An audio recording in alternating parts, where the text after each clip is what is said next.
Nous sommes le 31 mars, dernier jour du mois consacré aux revendications de droits de la femme. Plusieurs activités ont marqué cette journée. On en parle dans un instant dans ce journal. Tous les déchets plastiques n'auront plus de place à travers la ville. On tend vers une ville propre. Une usine de recyclage des outils en plastique va être implantée à Kinshasa. Le projet est du gouverneur de la ville-province de Kinshasa, Gentini Ngobilambaka. Dans ce journal, nous irons dans les champs. Nous allons voir Aboukang Alonso, le travail abattu par les femmes agronomes. Elles ont sémé le maïs blanc. 7000 tonnes de maïs seront bientôt récoltées. Madame, Messieurs, c'est le sommaire de 20 h. Bonsoir et bienvenue à tous. Le chef de l'État, Félix Antoine Tshisekedi Tshilombo, a regagné ce matin le pays. Après un bref séjour au Qatar, le président de la République a accordé une série d'audiences à plusieurs personnalités sur place à Doha avant de quitter. Patrick Michel Moukoui nous en parle. Ils étaient une trentaine à prendre part aux travaux de ce forum d'affaires à Doha. Ce rendez-vous, voulu par le président Félix Antoine Tshisekedi, ne visait qu'un seul objectif, établir un contact direct entre hommes d'affaires congolais et qataris. Mohamed Bin Hamad, vice-président de la Chambre de commerce qatari qui prend la parole en premier, remercie et félicite le chef de l'État pour son ouverture aux investissements qataris. Félix Antoine Tshisekedi, qui a lancé les travaux, a, outre la présentation des opportunités d'affaires, rassuré ce potentiels investisseurs des facilités leur accordées par l'État congolais, beaucoup plus pour la protection de leurs investissements. Nous améliorons notre appareil judiciaire pour qu'il soit de plus en plus rassurant, qu'il protège les intérêts des investisseurs et qu'il rassure de plus en plus ceux qui viendront dans notre pays sur une justice qui soit crédible, parce que nous avons eu également des problèmes avec ça. Et évidemment, nous nous battons bec et ongle. J'en ai parlé d'ailleurs à l'émir Tamim, qui a été très réceptif et très chaleureux d'ailleurs à mon égard,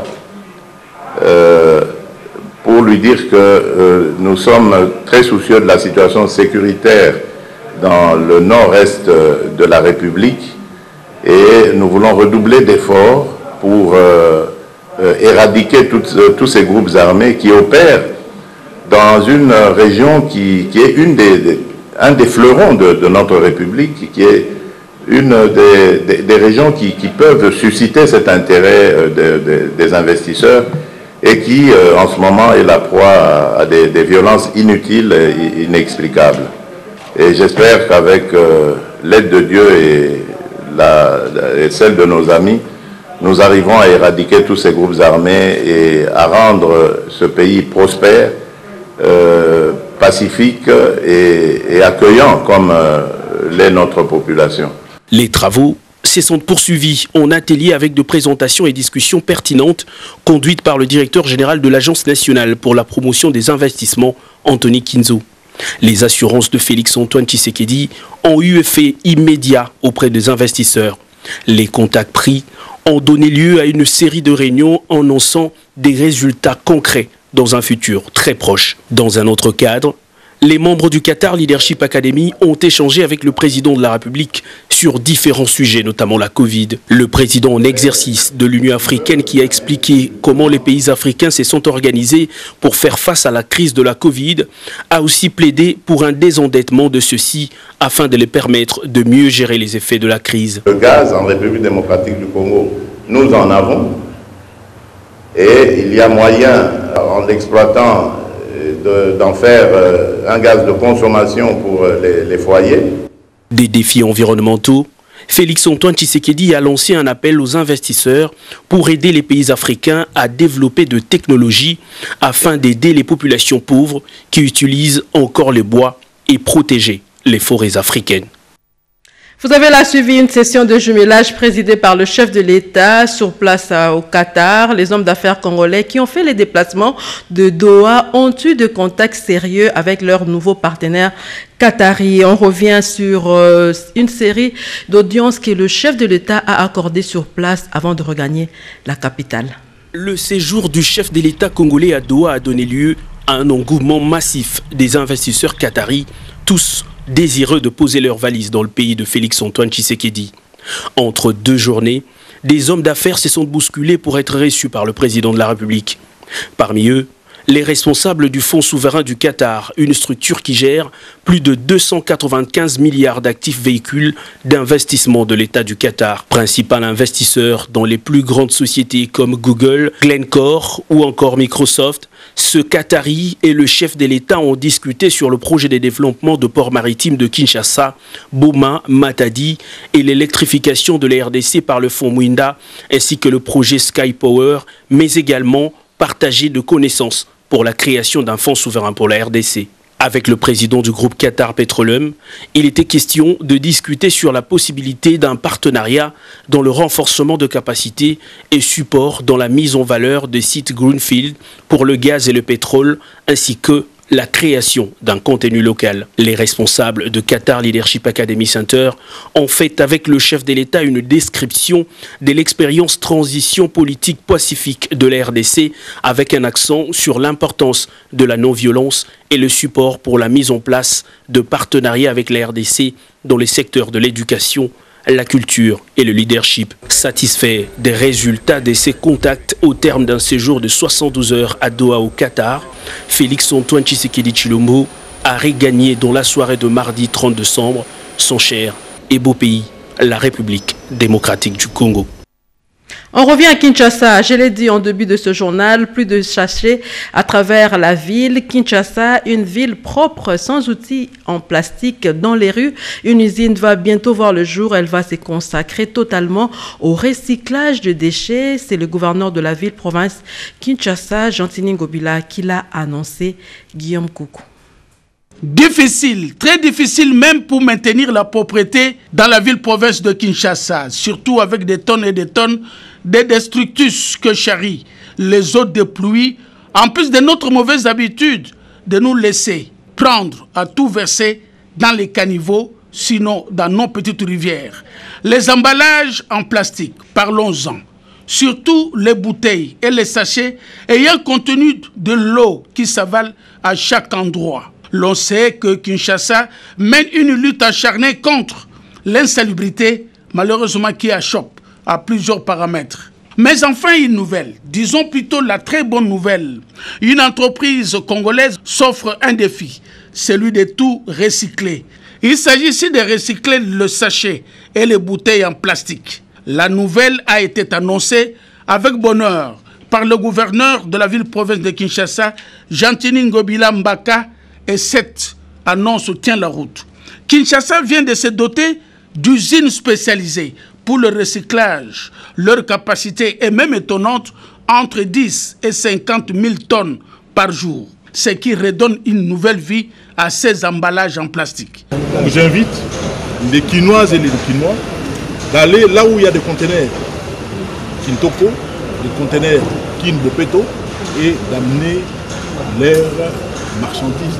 C'est devenu une marchandise. C'est devenu un produit commerçable, des bouteilles qu'on trouve par terre, un peu partout à travers la ville. Ces bouteilles sont devenues aujourd'hui des produits commerçables. L'on retiendra donc que la propriété de la ville de Kinshasa ne sera plus un défi. C'est plutôt un appel à la conscience des habitants de Kinshasa, ramasser et orienter vers les structures appropriées. Et tout le travail mérite salaire, comme l'a dit le gouverneur de la ville-province de Kinshasa, Gentini Ngobila. Les dividendes devront accompagner ce travail. Kinshasa, levez-vous le grand matin, ramassez le plastique en sachet ou en bouteille. C'est une main-d'œuvre abondante et les dividendes suivront.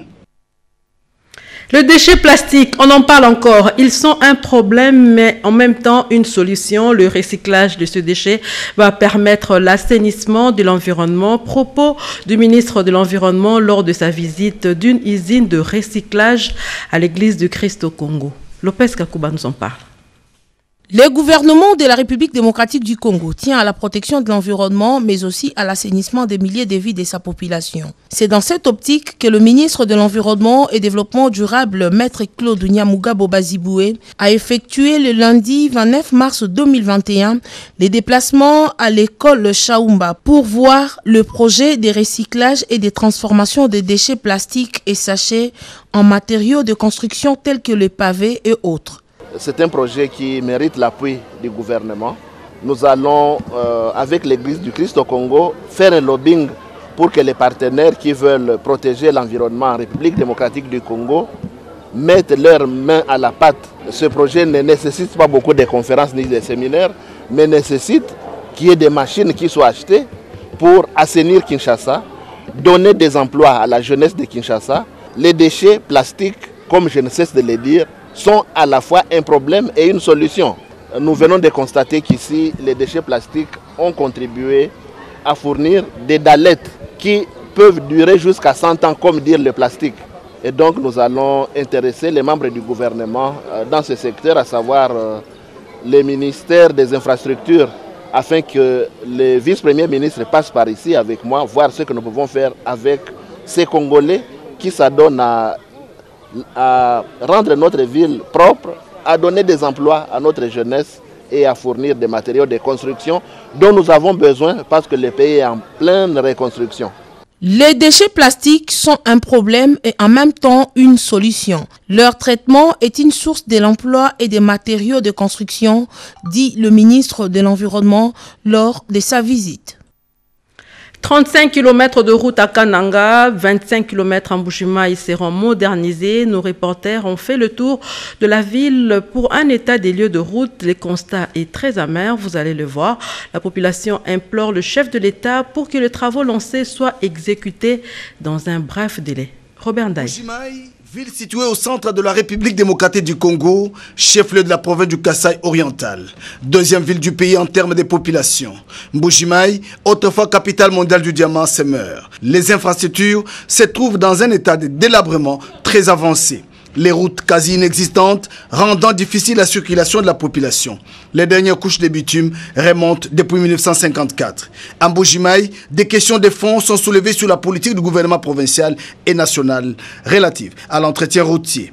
Que faire pour relever ces défis? Une question sur toutes les lèvres de la population. Le président de la République, Félix-Antoine Tshisekedi Tshilombo, y apporte une réponse claire à travers son initiative personnelle avec le projet Tshilé-Gelou. Avec l'arrivée de notre projet Tshilé-Gelou, nous avons l'espoir que ça va y aller. Aux côtés des mauvais états de route, il y a le phénomène des érosions qui menace la ville de Mbuji-Mayi et risque de faire disparaître la ville de Mbuji-Mayi sur la carte si rien n'est fait.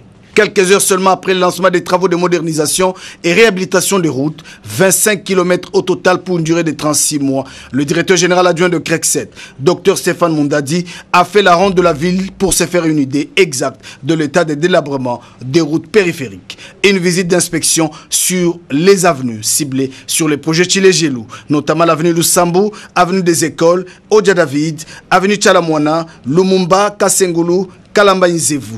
Le directeur général de CREC7 fait un constat amer et rassure quant à la bonne exécution des travaux. Ce que nous faisons ici, à Kinshasa, on appelle ça des collecteurs. On fait des caniveaux plus grands, presque 1,70 m sur 1,60 m, parce que le mouvement de l'eau est très important ici. Et puis collecter l'eau très loin pour que ça puisse aller jusque là où on doit les évacuer. C'est pour cela qu'il n'y a plus de route à Mbuji-Mayi depuis le temps belge. Pour la population de Mbuji-Mayi, c'est un ouf de soulagement. Et pendant ce temps, ici à Kinshasa, une dangereuse tête d'érosion nouvellement apparue à la suite des fortes pluies menace de couper l'avenue Mbouelou dans le quartier Matadi-Mayo du reste de la capitale. Les habitants de ce quartier plaident pour la construction de caniveaux afin de lutter contre cette érosion. Serge Mata nous en parle. Nous sommes au quartier Matadi-Mayo, dans la commune de Mongafula. Ici, l'avenue Mbouela est en voie de disparition. En cause, une dangereuse tête d'érosion des sols s'est développée et créée, menaçant de couper ce coin du reste de la capitale. Il s'agit d'un ravin qui avance depuis plusieurs années à un rythme alarmant et de tomber des fortes pluies. La libre circulation des personnes et de leurs biens ainsi que des poteaux électriques sont en passe d'être emportés et compromises. Selon Kimbondo Pierre, l'un des habitants de l'avenue Mbouela, l'inexistence de la canalisation est à la base de ces processus de dégradation. Tout le monde, la foule est presque dans une terre sablonneuse. Alors c'est ce qui a fait qu'une bonne quantité d'eau qui vient d'en haut. La pente commence à partir de l'arrêt qu'on appelle carrière. Et toutes ces eaux-là arrivent juste vers le bas, juste là où nous sommes. Pour Kambamba, Bena Maou, chef de la localité du quartier Matadi-Mayo D, son office a déjà déposé un rapport quant à ceux aux autorités pour les venir en aide, avant d'indiquer qu'entre-temps, cette entité territoriale travaille avec des moyens du bord pour tenter de maîtriser l'évolution de ces trous béants. Depuis 2013, c'est depuis 2013 que ces ravins a commencé. Nous sommes en train de souffrir ici. C'est comme si vous nous avez oubliés. Nous demandons votre assistance, car c'est avec votre aide que nous allons réussir à limiter cette érosion, ses effets et ses conséquences. Je souhaite voir débuter les travaux de lutte anti-érosive. Ainsi, au-delà des grands travaux de lutte anti-érosive à réaliser sur ces sites, une sensibilisation s'avère donc nécessaire pour la protection de cet environnement dépourvu d'un système de canalisation des eaux de pluie. Et au ministère du Plan, l'atelier de renforcement de capacité de la plateforme de gestion de l'aide et des investissements a fermé ses portes hier. Élisée Minemboé a clôturé les travaux avant de réceptionner quelques matériels informatiques destinés à son ministère. Peggy Mukunda nous en parle. Après la formation de l'équipe de l'administration et des informaticiens à Dakar au Sénégal pour le renforcement des capacités de la plateforme de gestion de l'aide et des investissements au PGAI du ministère du Plan, c'est le moment de promouvoir et de relancer durablement le processus informatique qui permet de mieux gérer et de suivre avec plus d'efficacité les ressources tant internes qu'externes affectées au développement économique et social du pays. Pour garantir un accès continu, stable et durable de cet outil, la PGAI vient de bénéficier des matériels informatiques, dont remis entre les mains du vice-premier ministre au ministre du Plan, Élisée Minemboé Tamukumwe, par les bailleurs, je cite, l'agence du gouvernement coréen, COICA, et le programme des Nations Unies pour le développement, PNUD. À noter que, bien avant cette remise, plusieurs améliorations ont été réalisées, notamment la mise à jour du système, importation des données, la mise en place du tableau des bords pour le suivi intégré du plan national des stratégies du développement, des ODD et des New Deal. Ajoutez à cela les sites web du ministère du Plan. Permettez-moi de rappeler que la plateforme de gestion de l'aide et des investissements est l'outil du gouvernement pour capter les flux de l'aide au développement. Et comme tout système informatique, nous sommes maintenant fiers d'avoir la PGAI non plus comme une simple base de données, mais comme un outil complet d'aide à la décision qui peut être bénéfique pour les différents acteurs avec un accès confortable. Fini avec les contraintes majeures qui bloquaient le fonctionnement de la PGAI, nous devions améliorer notre politique de gestion pour permettre à la PGAI de tracer toutes ces informations, a martelé Élisée Minemboé à l'Auguste Assemblée. Nous recevons sur ce plateau M. René Ngongo. Bonsoir M. René Ngongo. Vous êtes rapporteur au Conseil économique et social de la République démocratique du Congo. La session d'avril s'ouvre demain. Bonsoir madame. Effectivement, je viens confirmer l'ouverture de la session d'octobre, la session ordinaire qui s'ouvre demain. Vous avez un appel à lancer à tous vos collègues qui ne sont pas effectivement, sur place? Surtout nos collègues qui sont encore à l'intérieur.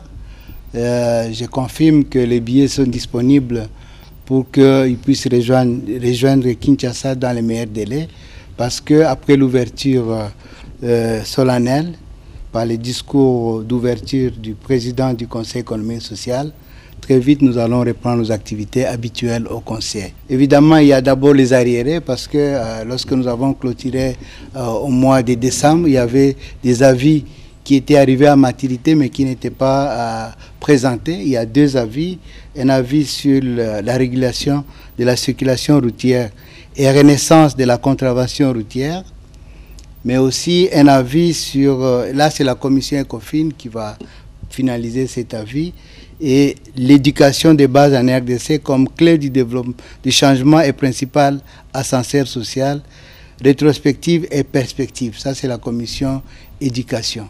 Évidemment, ça, ce sont les arriérés.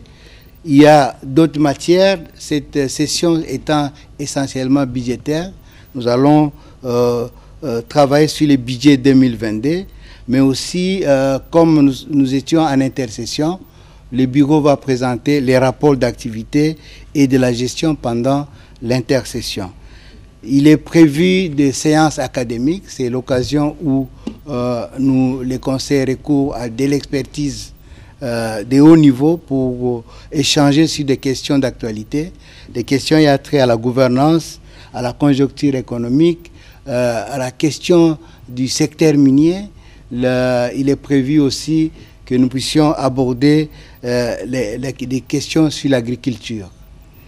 Après cet aspect sur les échanges pour avoir des informations supplémentaires par rapport à nos travaux dans les commissions, il est prévu de finaliser les plans stratégiques du Conseil économique et social durant cette deuxième mandature qui a commencé en 2020 et qui se termine en 2024. Évidemment, au-delà de ça, les commissions ont travaillé pendant l'intercession. Ces commissions vont continuer à travailler. Il y a des matières nouvelles qui nécessitent un examen approfondi en commission. Et la troisième catégorie, c'est des matières qui ont été abordées pendant les autres sessions qui seront finalisées durant cette session pendant les 2 mois. Voilà globalement les types d'activités que nous allons faire pendant les 2 mois des sessions qui sont des mois intenses d'activité au sein du Conseil économique. Merci, monsieur le rapporteur. Nous rappelons que la session s'ouvre demain. Ça sera dans la salle...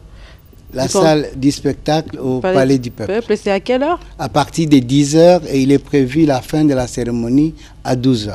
Voilà, madame, monsieur, merci d'être passé sur notre plateau. C'est moi qui vous remercie, pour annoncer l'ouverture de cette session. Madame, monsieur, nous rappelons que nous...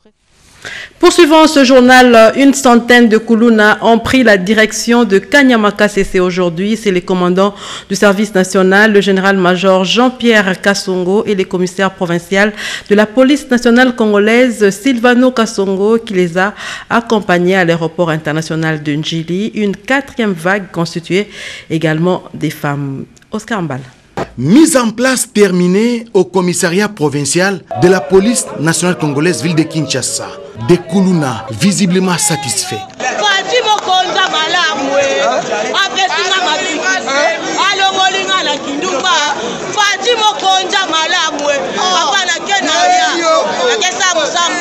Après identification, des centaines de délinquants communément appelés Koulouna, parmi eux des femmes, ont pris place à bord de ces camions militaires. Direction l'aéroport international d'Njili. Tout le long du parcours, les cortèges du général Silvano Kassongo de la PNC Kinshasa et du général-major Jean-Pierre Kassongo Kabouik du service national ont reçu des salves d'applaudissements de la population qui a salué cette initiative de lutte contre le banditisme et la criminalité urbaine. Habillés en tenue des bâtisseurs, ces Koulouna qui seront bientôt transformés en agents de développement ont embarqué à bord de cet avion affrété vers le centre pilote de Kanyama-Kasese. Les commissaires divisionnaires adjoints de la police nationale congolaise ville de Kinshasa circonscrit les faits. C'est le sentiment de satisfaction. Nous devons continuer. C'est la 4e vague, il y aura la 5e, la 6e. Nous avons l'appui du commandant suprême qui nous donne les moyens pour puisse les acheminer. Faire des Koulouna des bons citoyens au service de la nation, en tout cas, c'est l'objectif poursuivi par cette vaste opération. Nous ne cesserons de le répéter. Ces jeunes gens ne vont pas en prison, mais ils ne vont pas aussi loger dans un hôtel à 5 étoiles. Ils vont subir un encadrement, une formation. N'étant pas un roi, comprenez qu'ils vont terminer leur formation, leur encadrement, ils vont être utiles à la société. Cette 4e vague de transfèrement des délinquants intervient 2 jours après l'envoi de 300 autres Koulouna qui sont bien arrivés et installés à Kanyama-Kasese.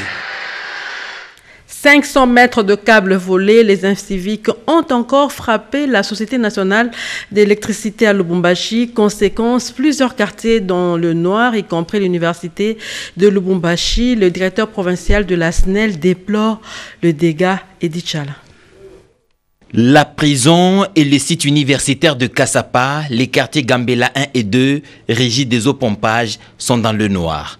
La cause, 500 mètres de conducteurs en cuivre de la Société nationale d'électricité SNEL SA ont encore été cannibalisés. Un désastre qui commence à passer comme un fait banal. En plein centre-ville de Lubumbashi, des inciviques en bande organisée opèrent en toute tranquillité et quasi quotidiennement. Il y a lieu de penser à des complicités dans les milieux de ceux qui doivent sécuriser ces infrastructures. 6 pylônes se sont effondrés du numéro 59 au numéro 64 des suites du vol dans la nuit du 29 au 30 mars. Les autorités politico-administratives du Haut-Katanga, en commençant par le gouverneur, ont beaucoup de priorités, mais le vol répété des câbles SNEL semble sorti de leur agenda. Sans électricité, le développement est impossible, et ça tout le monde le sait. Nous avons vécu le vol de conducteurs de cuivre depuis la nuit d'hier.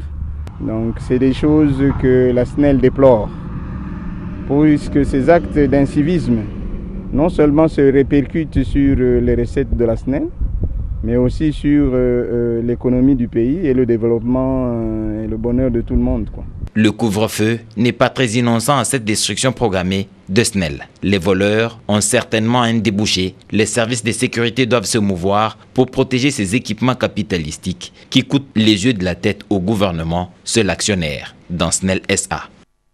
Le directeur général adjoint de LMC a séjourné pendant 22 jours dans la province du Congo central pour s'imprégner de l'état de l'armement national dans ce coin du pays. Chimène Dondo nous en parle. Le directeur général adjoint de ligne maritime congolaise, LMC en sigle, Jean-Claude Mukendimbi Amwenza, en séjour de travail à Boma, a dévoilé devant les engins et cadres de cette entreprise le plan triennal de relance 2021-2023. À l'occasion d'une cérémonie de réception de sa délégation lundi au bureau administratif de Boma. Ces plans est axé sur 7 points forts, à savoir la mise en place de la structure organique, la mise en place des effectifs qualifiés pour booster le rendement de personnel, la promotion en grade des agents, l'engagement de nouvelles unités en vue de rajeunir l'effectif et faire face aux vagues de sortie des agents dus aux retraites et aux mutations vers de nouvelles zones d'exploitation et la présence périodique de la direction générale dans les directions d'exploitation pour palper leur réalité, a relevé Jean-Claude Mukendimbi Amwenza.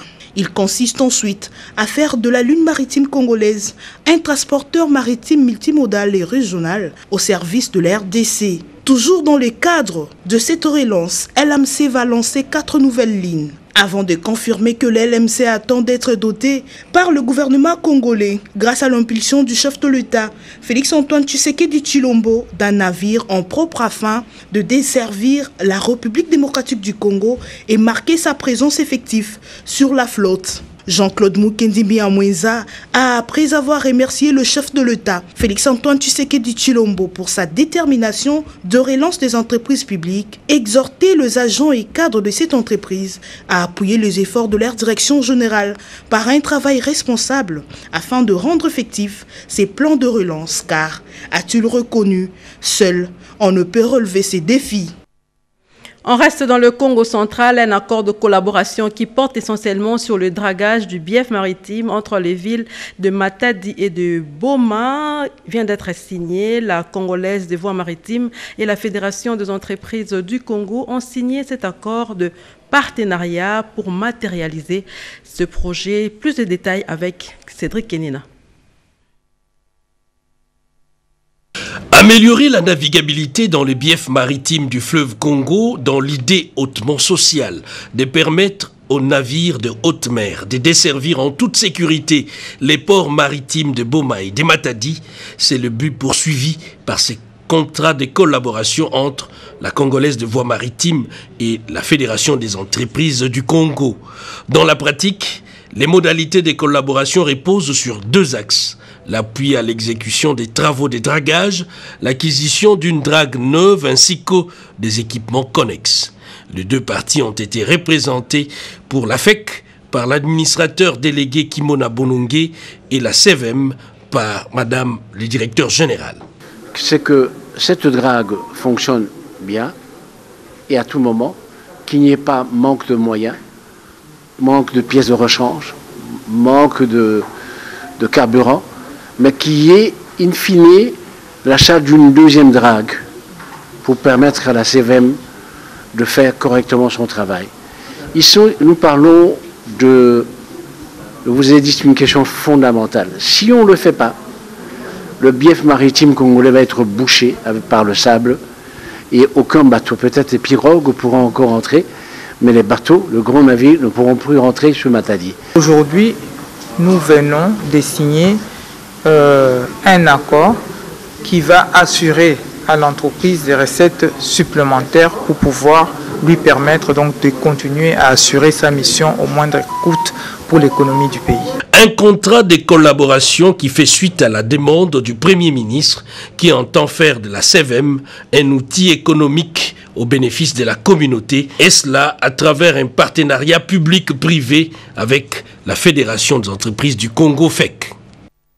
On parle de la clôture du mois de mars, mois dédié aux revendications de droits de la femme. Les femmes de l'Agence congolaise de l'environnement ont clôturé le mois de mars par une conférence débat, une occasion pour elles d'échanger sur leur rapport dans le combat pour le positionnement des femmes en famille et en milieu professionnel. Reportage. Le mois de mars, mois consacré aux droits de la femme, touche à sa fin. Il aura été un mois mobilisateur pour les femmes du monde entier qui se sont retrouvées en atelier, en conférence pour réfléchir sur leur situation. En République démocratique du Congo, on notera également plusieurs activités qui ont mis autour des tables les femmes de toutes les couches sociales. En ce 31 mars, dernier jour du mois de la femme, les femmes de l'Agence congolaise de l'environnement ont tenu une conférence débat autour du thème choisi cette année. Leadership féminin pour un futur égalitaire dans le monde de la Covid-19. Elles ont également échangé sur leur apport dans ce combat pour le positionnement des femmes en famille comme en milieu professionnel. L'Agence congolaise de l'environnement, au travers de la direction générale, sensibilise par ces femmes que la maladie à Covid-19 est une maladie qui tue, raison pour laquelle nous qui sommes environnementalistes, nous avons des mesures à prendre d'une manière générale, d'abord des gestes barrières qui sont prônés par le chef de l'État, mais aussi en tant que femmes environnementalistes, nous avons des mesures que nous devons respecter et faire respecter pour l'éradication de cette maladie. Dans ce contexte dominé par la Covid-19, ces femmes estiment avoir donné le meilleur d'elles-mêmes et proposent la même chose à leurs pairs. 7000 tonnes de maïs seront bientôt récoltées. Les femmes agronomes ont cultivé les maïs blancs sur une superficie de 1500 hectares. Malgré les manques criants des pièces de rechange des tracteurs, manque d'accessoires, les programmes agricoles d'urgence d'intervention post-Covid a gardé le cap. Sandra Niangue Charmant-Lelo signe ce reportage. Les sémailles auront pris 39 jours, soit du 20 septembre au 29 octobre 2020, sur une superficie de 1500 hectares répartis en 3 blocs, 541, 390 et 649 hectares sur le site de Bukangalonzo.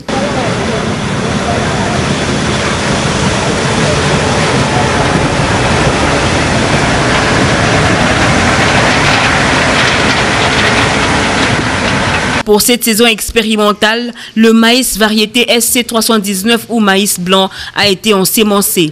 Les difficultés dues au manque d'accessoires, de pièces de réchange des tracteurs et de transport d'agronomes pour les champs n'ont pas entamé la détermination des équipes du programme agricole d'urgence et d'intervention post-Covid-19.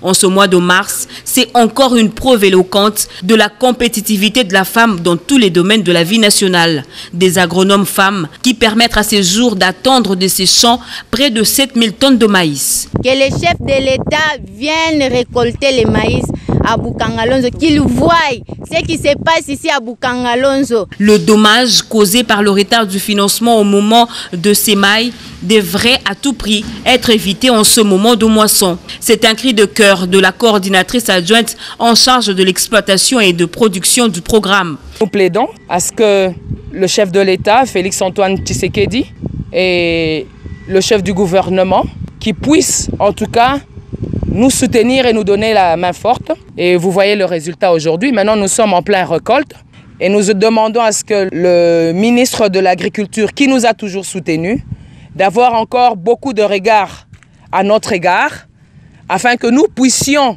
continuer notre travail jusqu'à la transformation et à la vente de tout ce que nous produisons. Si la volonté y a, la possibilité de garantir la sécurité alimentaire au peuple congolais n'est pas un mirage. Elles sont venues de plusieurs juridictions de la capitale. Les femmes magistrats ont clôturé sur une note très satisfaisante le mois dédié à la femme. Plus de détails, Cédric Kenina. Droits de la femme congolaise, certains devront être minutieusement étudiés par les femmes de droit avant toute condamnation. Telle a été la décision prise par les femmes magistrats du ressort du parquet général de Kinshasa-Matete à l'occasion de la cérémonie de clôture du mois de la femme. Venus du parquet général, parquet de grande instance de Matete Njili Kinkole, ainsi que du parquet près les tribunaux de paix de Lemba, Matete Njili et Kinkole, ces femmes magistrats du ressort de Matete, au nombre de 40, ont décidé de célébrer et clôturer le mois de la femme sous forme d'un atelier de réflexion. Loin de leur toge, mais en uniforme pagne, juste pour marquer l'unité dans la lutte des droits de la femme magistrat est appelée à l'excellence pour impacter sa société pendant ce temps de Covid. Telle a été l'intervention de Mme Marie Chibanda Kalenga, durée du thème international Leadership féminin pour un futur égalitaire dans le monde de Covid-19 pour conscientiser ses pairs. Les droits de la femme étant les droits humains, mais beaucoup plus revendiqués, Mme Ikabu Mujinga Bebia, substitut du procureur général, a jeté la pavée dans la mare avec un thème interpellateur, la problématique des droits de la femme, auteur d'une infraction en phase tant pré-juridictionnelle que post-juridictionnelle. Nous jugeons nos semblables, c'est-à-dire jeunes filles et femmes, d'où il nous faut de la sagesse et des techniques, a-t-elle insisté. Dans un exposé magistral, Mme Bebia Ikabu a évoqué un exemple frappant, la condamnation d'une femme enceinte et qui accouche à la prison dans des conditions parfois inhumaines. Que doit faire une femme magistrat devant un tel dossier sous d'autres cieux? La femme est prise en charge alors en RDC. Sur les champs, le procureur général du parquet de Kinshasa-Matete a promis de placer des garde-fous. Le substitut ou la substitut du procureur général IBM qui a pris le courage de parler de la circulaire, de la préparer à mon intention et je la signerai. On va faire innovation dans notre ressort pour que dorénavant, en interrogeant les femmes, vous puissiez vous rassurer qu'elles ne sont pas enceintes. C'est un élément très important parce que vous risquez ainsi de traiter une femme sans considérer qu'elle est porteuse d'une grossesse, qu'elle porte une vie qu'il faut protéger. La cérémonie de clôture du mois de la femme pour les femmes magistrats du ressort de Matete a connu une réussite totale. L'ambiance a été festive. Matinée de plaidoirie parlementaire, la journée a connu la participation du président de la CENI, Corneille Nangaa. Reportage. Les élections sont-elles encore possibles dans le délai constitutionnel dans notre pays au regard des contraintes de divers ordres auxquelles il fait actuellement face? C'est à cette question et à bien d'autres que le participant et les orateurs assemblés ce 30 mars au centre interdiocésain de la Cinco ont tenté de répondre. Le secrétaire général de la Cinco, Laben Cholet, a mentionné la nécessité d'identifier les priorités législatives, question de baliser le chemin d'un processus électoral apaisé en RDC. Notre vœu est de vous avoir, au terme de cette matinée de plaidoyer parlementaire, des idées claires sur la faisabilité des élections améliorées par rapport à celles du passé, malgré le temps relativement court qui reste. Cette matinée d'échange d'informations que l'Ordre national des experts électoraux a mis en route avec le bureau de liaison parlementaire de la Cinco a offert l'occasion aux députés nationaux du groupe de 13, les honorables Jacques Njoli et Patrick Mouyaya, puis au président de la CENI Corneille Nangaa, de développer leurs arguments. Comme lors de ses récentes interventions, le patron de la centrale électorale a plus insisté sur la proposition des réformes et en valeur de renforcer l'indépendance de la CENI. Corneille Nangaa a fait des propositions pour être au rendez-vous à l'Assemblée nationale. Préserver la mémoire institutionnelle de la CENI à l'expiration du mandat de ces membres en vue de la pérennité de l'expérience managériale et de l'expertise électorale. Nous sommes fin mandat, les 13 membres vont sortir, les 13 autres vont venir et très souvent, c'est des fois des gens qui n'ont pas l'ABC des élections. C'est un vrai problème pour la mise en route du chemin critique. Dans tous les différents panels organisés au cours de ces plaidoyers parlementaires, il s'est dégagé la nécessité de valoriser la surveillance citoyenne permanente dans ce processus électoral. Développement rural à présent, Guy Mikulu a inauguré quelques forages d'eau dans la province de Kwilu, comme nous dit Rodé Panda dans ce reportage. Sortie d'un robinet n'est jamais entrée dans ces bidons vides. La population recourt à l'eau de la rivière impropre à la consommation avec toutes les conséquences des différentes maladies. L'accueil chaleureux et la joie augmentée réservée au ministre Guy Mikulu Pombo par la population est synonyme de l'offre en eau potable qu'il apporte. C'est l'effervescence totale dans ces coins de la province du Kwilu. À partir des villages Belemiese, suivis des Zaba, Vanga et Djouma, dans les territoires de Boulungu, Guy Mikulu Pombo a inauguré plusieurs réseaux de distribution d'eau propre à la consommation, dont les travaux ont été supervisés par l'ONHR, Office national de l'hydraulique rurale. Une fois de plus, Guy Mikulu Pombo a lié l'acte à la parole, preuve de son désir ardent de matérialiser la vision du chef de l'État centrée sur le développement à la base. Ici, dans le territoire de Boulungu, il y a 3 lots qui sont réalisés. C'est le premier lot, c'est celui-ci, où on a fait plus de 3000, une adduction d'eau avec plus de 3000 mètres de refoulement et un réseau de plus ou moins 900 mètres pour distribuer de l'eau dans comment on appelle ça, la commune rurale de Djouma. Quelques notables et responsables de la société civile de ces différents villages bénéficiaires ont exprimé leur satisfaction. Distribuer de l'eau potable à Djouma, qui est une cité en émergence, c'est vraiment contribuer au bien-être de la population et nous sommes très contents et très satisfaits de cela. Même si nous devons dire que ça ne suffit pas encore, ce que le ministre a fait est beaucoup, mais nous devrons continuer pour que toute la population soit alimentée en eau potable. Certes, le gouvernement est démissionnaire, mais les Congolais, eux, ne démissionnent jamais. Sous l'arbre, ils attendent toujours. De l'heure qu'est la vignette, nous voulons être à l'abri de tracasseries. Nous sommes allés vite en besogne, recouvrement forcé de la vente des vignettes et paiement de l'impôt foncier. Le directeur général de la DGRK, Félicien Koulouta, est allé sensibiliser les magistrats pour apporter leur contribution au dépendant.